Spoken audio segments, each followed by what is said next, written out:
Hi, I'm Marlo Artist, and you're watching Tar Heel Teachers at Home. So, good evening. Hello, everyone. We're so excited. This is the first broadcast of our new show, Tar Heel Teachers at Home. It is a candid, in depth, honest conversation with North Carolinians about education in our state. And we're so glad. This is a companion program to Tar Heel Teachers, the educational panel talk show. We've been on hiatus for about 2.5 years, and we're glad to get back into the conversation. And we really believe that Tar Heel Teachers at Home is the perfect vehicle for us to jumpstart that conversation yet again. So just like all of the Tar Heel Teacher platforms, Tar Heel Teachers at Home is a panel show because we believe that the conversation is much richer, much broader when we have other educators at the table collaborating with us. So we're going to go ahead and do our roll call, and we'll start with our elementary representative. Hi, my name is Amy Tarr. I currently teach fifth grade in Sampson County Schools. This is my 5th year teaching, and I'm also honored to be the Teacher of the Year for Sampson County Schools, and I'm just really excited to hear from everybody. Cassandra, our middle school representative. Hi, I'm Cassandra Parsons. Teach ECID Mild and in Cumberland County Schools. I have about 27 years. I've been in Cumberland County about 13 years. Nice to meet you. And Micah, representing high school. Hi, my name is Micah Tweetmeyer. I'm a high school science teacher in Durham, and I'm also on the advisory board for Red for Ed NC, and I am currently the 2019 Durham County Teacher of the Year. Fantastic. So we have a variety of educators with us tonight with different backgrounds, and we're really excited. We want to make sure that other educators who are watching our program engage in this conversation as well. So we ask you to check out our social media platforms. Please join our Facebook group, which is Tar Heel Teachers. And we also ask you to reach out to us on Twitter, and the handle is @Tar Heel Teachers.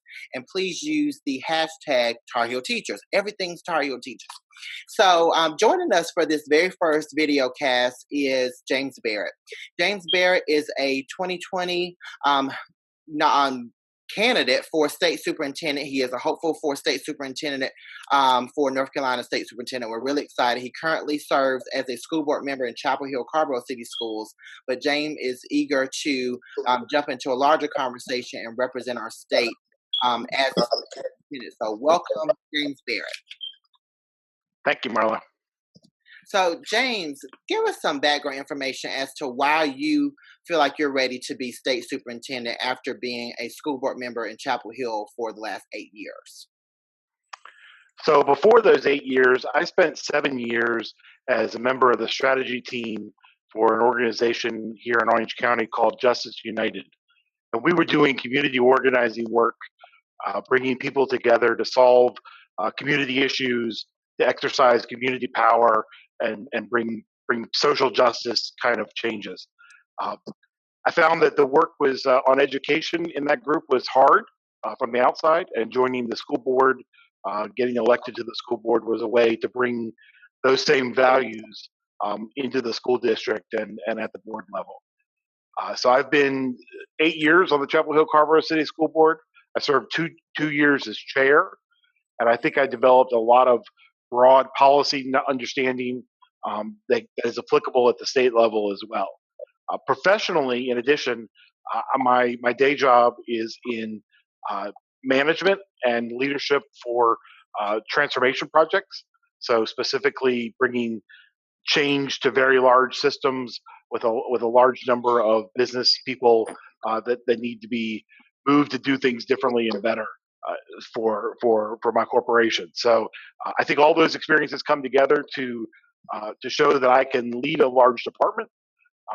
DPI is over 1,000 people, and I will lead that to bring the change that we need to the systems in support of all of our students across the state. I think the policy background is key, and I have a lot of good experience in showing respect for teachers and bringing policy changes that are absolutely needed to make sure that we're doing right by teachers. And the advocacy work from before that is also needed in our state to make sure that we bring communities together to support our strong schools and move even our General Assembly to do things better than we're doing today. That's great. So I know Micah had a question that she wanted to ask you, James. Yeah, James, thanks for being here and talking with us tonight. I had a question.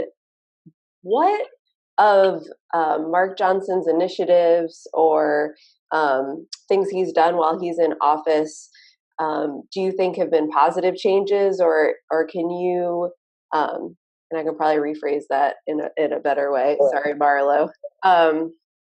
Is there anything that you think that Superintendent Mark Johnson has done well during his 2 years so far as state superintendent? I have one serious answer to that question and one more cynical answer. I'll start with the serious one, and that is I do believe he has continued some of the good work that Superintendent June Atkinson was doing around testing simplification.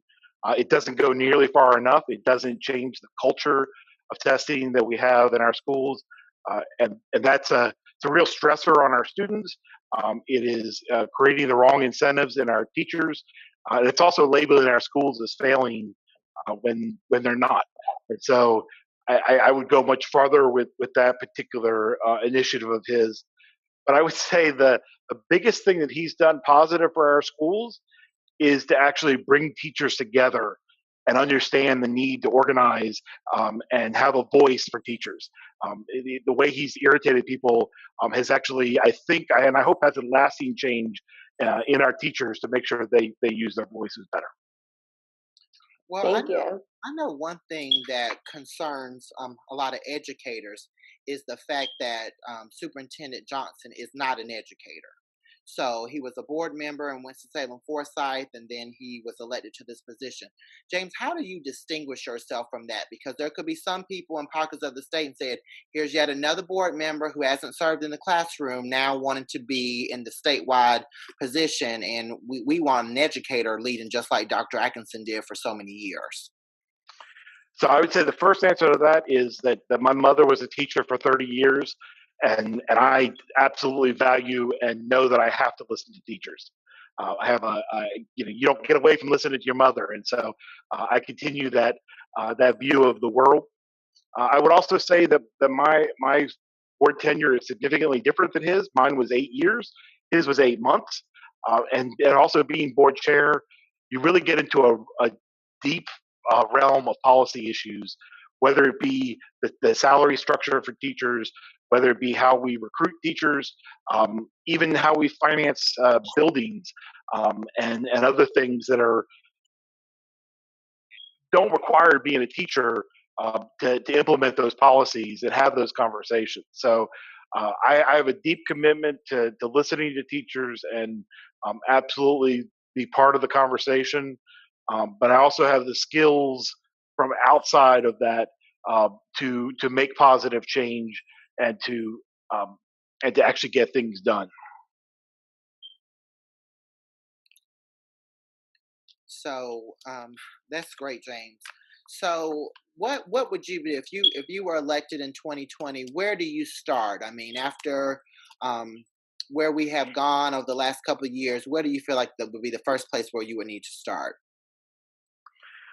I would say there's two answers to that. One is that there is significant work that needs to be done to rebuild a culture at DPI of serving schools.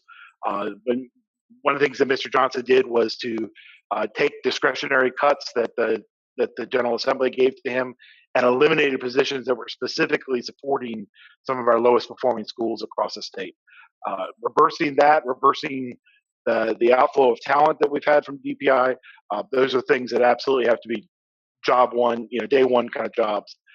The other thing is testing. I think that we need to have a serious conversation about how we make sure that the testing that we're doing is focused on students and what students need to be motivated and succeed. Secondarily, for what teachers need to drive better instruction. And that means they have to be kind of real time, right? You have to be able to do your assessments and understand where students are, which is the work that teachers are already doing.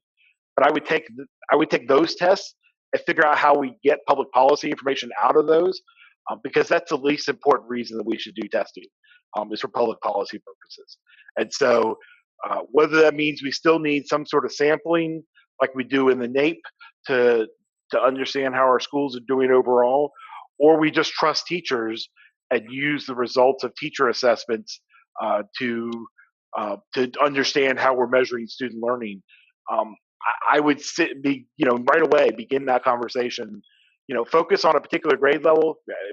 Third grade is probably too fraught with all the reasons we do testing in third grade. So maybe you start with fourth grade and you just sit everybody down from across the state, teachers, the assessment people, the accountability people, and you start having the conversation about, I'll set a vision for what I think we ought to be, what testing ought to accomplish, and then let them have the conversation about how we accomplish those goals, and figure out how we improve testing.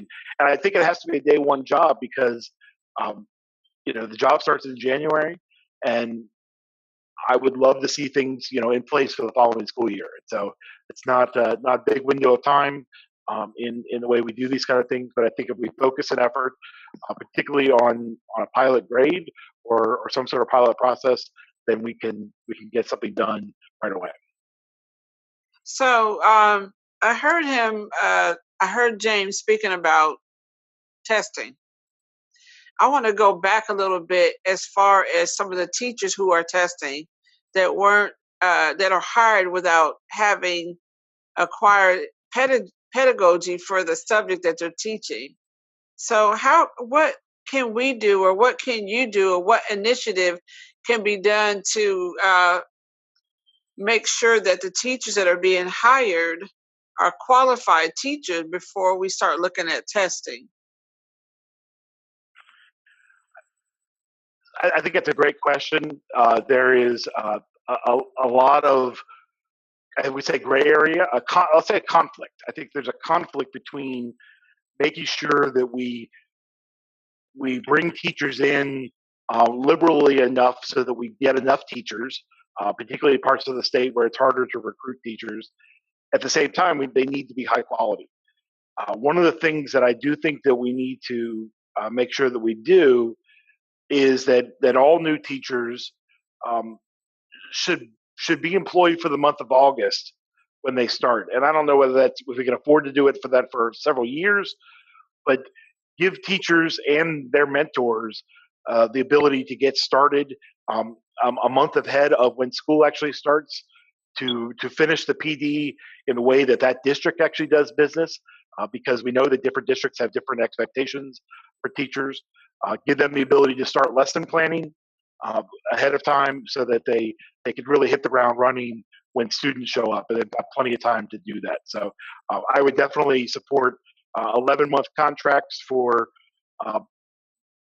beginning teachers, their mentors, and also in all low-performing schools. I think we need to give teachers additional time and pay them for that so that they can actually make a difference for students. Liking that, and that response is great. I just have a quick question too, kind of piggybacking off of that.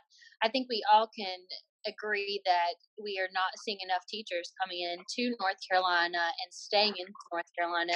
So how would you address that issue? I mean, personally, I'm still kind of a beginning teacher. I'm in my 5th year and still in touch with some of my friends in college that are attending elementary ed programs in the state but are already planning to move to other states. How can we keep that from happening? How can we ensure that we're keeping great teachers in North Carolina? Well, there's not a draft. We don't have any ability to constrict people into teaching, but we do need to make it attractive for them, and we need to make sure that the profession values veteran teachers. You mentioned retention as part of the struggle, and so if teachers at 15 years, the way the current salary structure is set up, see that they're on a plateau for the rest of their career in terms of salary, that's a real problem. We need to make sure that we're respecting veteran teachers and getting them encouraged to stay in the profession. That also includes, by the way, fixing this thing with the retiree health care. That is something that hasn't gotten a lot of attention, but is part of people in the General Assembly looking at teaching as a profession, like they look at a private sector profession, and they don't understand that teachers are paid 67% of what comparably educated employees in the private sector make. And so some of these long-term benefits, particularly the retiree healthcare, are really designed to give stability to teachers as a compensation for the fact that their salary is lower than they can get elsewhere. So I think if we restore some of those things, I also think that we need to. You mentioned obviously just pay overall has to be competitive around the region. Teachers in Charlotte can live in Charlotte, get the great quality of life that happens there, but they can go teach in Mint Hill for significantly more money, Right. and then actually an easier commute than you get some places around Charlotte. Right. And same with teachers up near the Virginia line. It's even more money if you're teaching in Virginia. So those kind of with those discrepancies, we should not be trailing either Virginia or South Carolina in our teacher salary. Marlo, can I jump in and ask a question? Yes, go ahead, Micah.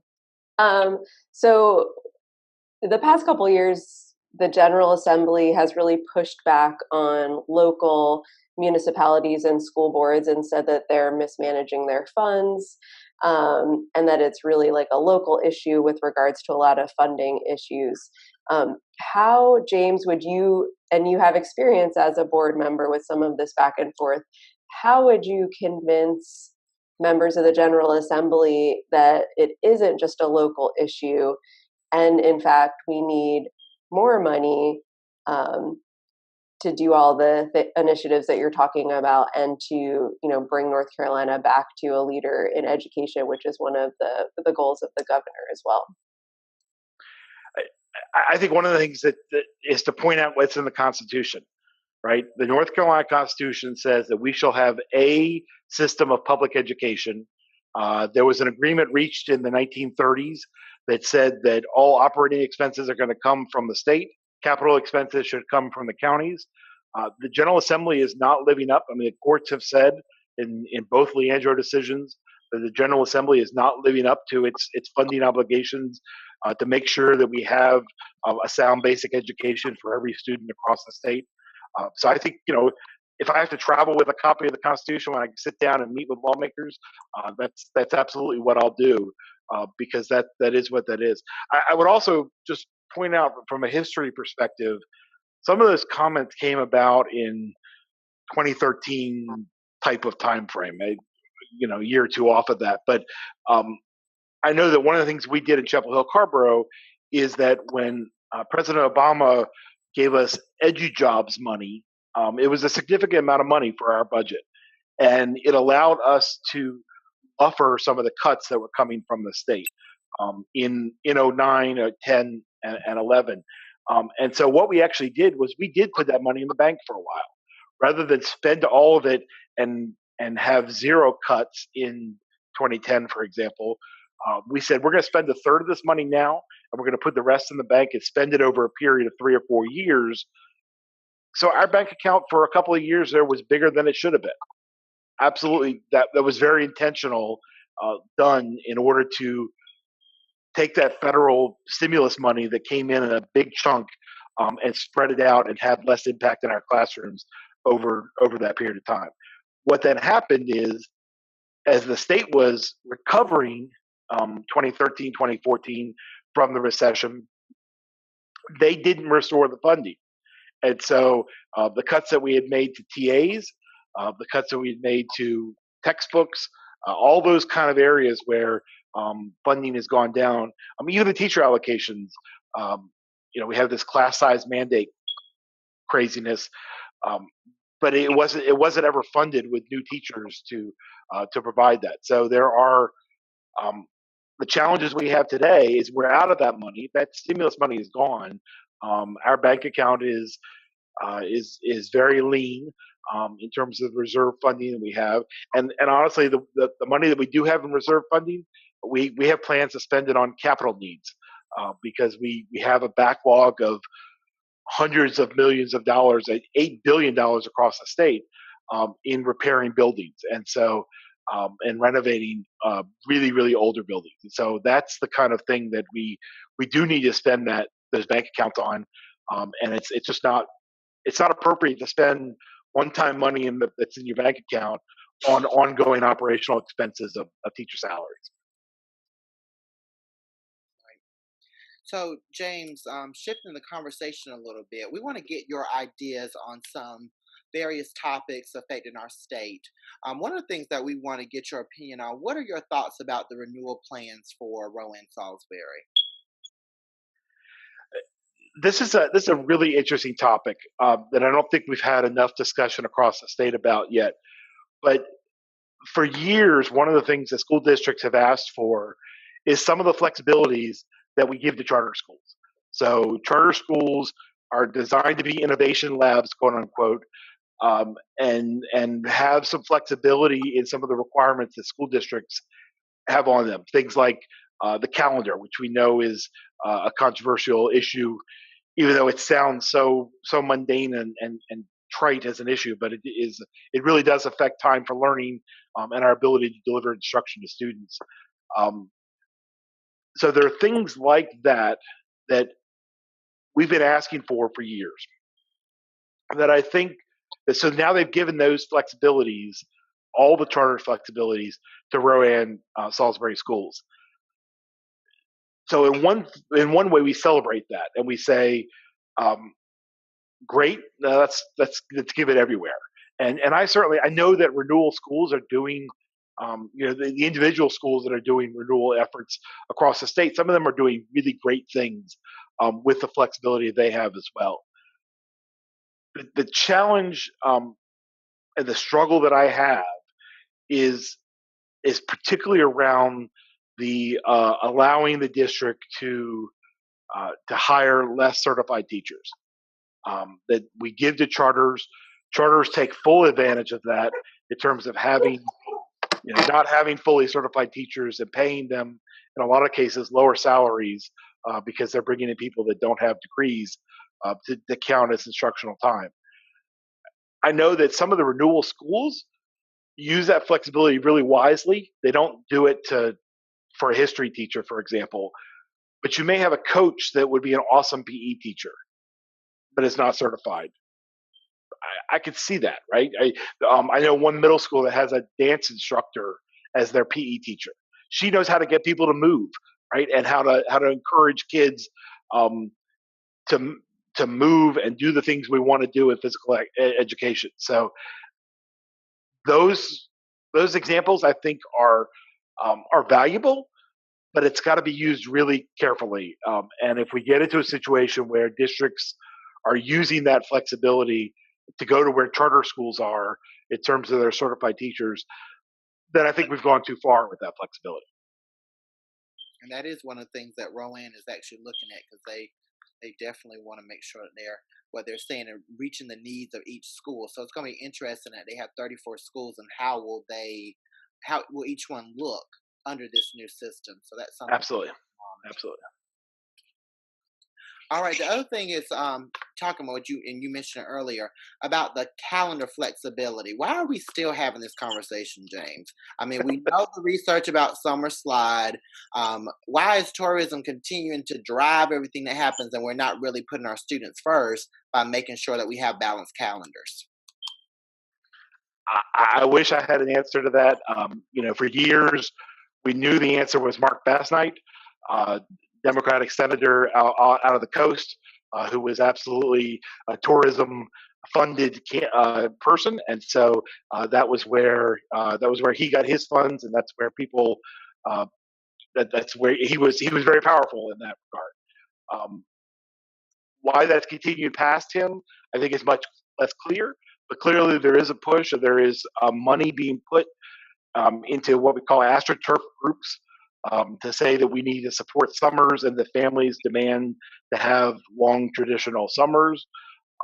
We know it's not best for students, and we know it's also, with the weather that we're having. I mean, the 500-year hurricanes coming twice in a single year or back-to-back years as well. Having the flexibility to make sure that we can adjust calendars to meet the needs of weather is absolutely important. And so it's there's no good answer for that question, but it is something that we absolutely need to continue to fight. And it just sounds, again, so trivial that we're having to have fights amongst the most powerful people in the state of North Carolina to talk about the calendar of schools. That absolutely should be a local decision, and there's no reason for the General Assembly to get involved. All right, so this conversation has really gone by very quickly. It's been a very, very quick broadcast. James, we really appreciate you being here. So, James, give us our final thoughts as people are getting to know you on a statewide level as to why you need to serve as the next state superintendent for North Carolina. I believe that we can be the state in education that we were under Governor Hunt in particular. I believe that we have great teachers around the state. I'm getting to meet a lot of them as I've been doing this campaigning for several months now, and will continue to do over the course of this year. I believe that we have great leaders in our principals and our superintendents, and we need to. My leadership style in general is to provide resources and then get out of the way. And I think that's what we need to do for our teachers in our schools. I'm a strong supporter of the advocacy work that's going on with the NCAE and other community groups to make sure that we have strong students, strong schools, and strong communities. It's everything that I'm about, and I think I have the skills to help be an asset for that work on the inside within DPI. Thank you so much for being here, James. We appreciate it. We hope that you'll come back on as your campaign continues to progress. We want to hear more about what you have planned for the state. We want to thank our panelists for being here tonight. Amy Tart, our elementary panelist, Cassandra Parsons, middle school, and Micah Twittermeyer. That's that right, Micah? Tweetmeyer. I said Twittermeyer. That's okay. That's because I'm thinking about Twitter. Twitter, I know. Micah does tweet. So make sure that you all join us and continue to join us in this conversation using the hashtag Tar Heel Teachers. Follow us on Twitter, it's at Tar Heel Teachers, and also join our Facebook group, Tar Heel Teachers. This is our first video cast, Tar Heel Teachers at Home, and we're looking forward to more great conversations, and we hope that you'll stick with us. Thank you all so much. Thank Bye. All right, thank you.